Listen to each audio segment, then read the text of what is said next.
Well, Deb Murphy filed this report. Inyo County has been moving toward closing Juvenile Center as a 24/7 facility and using the cost savings to provide more services to more at-risk families. Probation and Health and Human Services will both be providing important elements to the plan that includes a resource center, a sort of one-stop shop for a broad range of services to both families and adults currently on probation. Now, the trend that initiated the idea of eliminating the 24/7 facility is a good thing. Fewer kids are being remanded to the center. The population, once in the teens, has dropped to 3 to 6 on any given day, and this trend is not unique to Inyo County. Now, another trend is early intervention to prevent or reduce juvenile issues. Start with young families by providing specific services. Inyo County Probation Chief Jeff Thompson brought the Board of Supervisors up to date last Tuesday on the Juvenile Center's conversion to a special purpose facility. Health and Human Services will hold an update on their plan to provide additional services and programs from a resource center sometime in late May.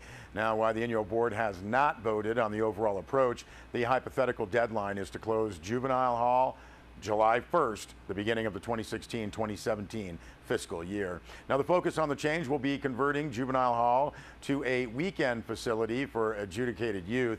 Those youth will spend the week at home, attend a court school, and then return to juvie over the weekend.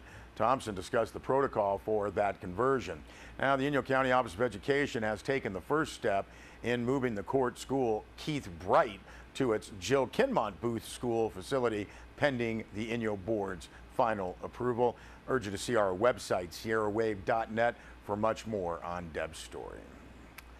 Well, each year, the second week in April is dedicated to the men and women who serve as public safety dispatchers. A press release from the Inyo County Sheriff's Office notes that originally introduced to Congress in 1991, officially recognized in 1994, National Public Safety Telecommunicators Week is a time to honor and thank our public safety dispatchers for a job well done.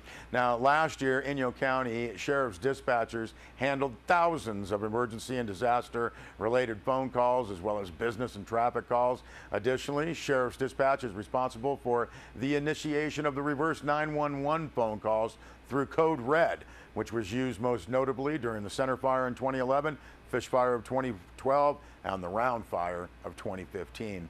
Bishop Police Department Dispatch also handled thousands of calls for police, fire, and EMS services in the Bishop area. On the federal side, the Owens Valley Interagency Communications Center dispatches for the Inyo National Forest and BLM Bishop Field Office and is responsible for mobilizing resources in support of incidents that occur locally as well as nationally and internationally. Now, said Inyo County Sheriff Bill Lutz, I'm very proud of our public safety dispatchers.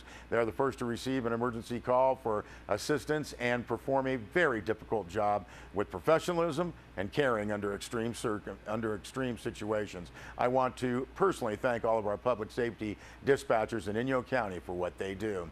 Now, added Bishop Police Department Chief Ted Steck, quote, being a public safety dispatcher is an extremely demanding and stressful job. It takes a very special kind of person to do this work, and they are often underappreciated as they work mostly behind the scenes. It is my honor to be able to publicly thank them and recognize them for the great work they do, end quote. I will say on a personal level, been dealing with the dispatchers for dang near 18 years, and all of them have been very nice and very professional. Well, some fine local actors continuing this week with the play Picasso at the Lapina Agile. Now, this is a comedy by Steve Martin, Sierra Classic Theater. Began this last week, a couple of shows at Kitchen 53, and 4 more shows this week, Monday through Thursday. Now, tonight and Tuesday, April 12th, going to be at the Mammoth Brewing Company, and then on Wednesday and Thursday at Black Velvet Coffee. Now, your ticket price includes dinner served before the show, a no-host bar. You can purchase those tickets from each venue. You can go to the website, mammothbrewingco.com or blackvelvetcoffee.com. A lot of great folks together have put this Steve Martin play on. And again, you can catch that this week in Mammoth Lakes. We'll be back with a weather report.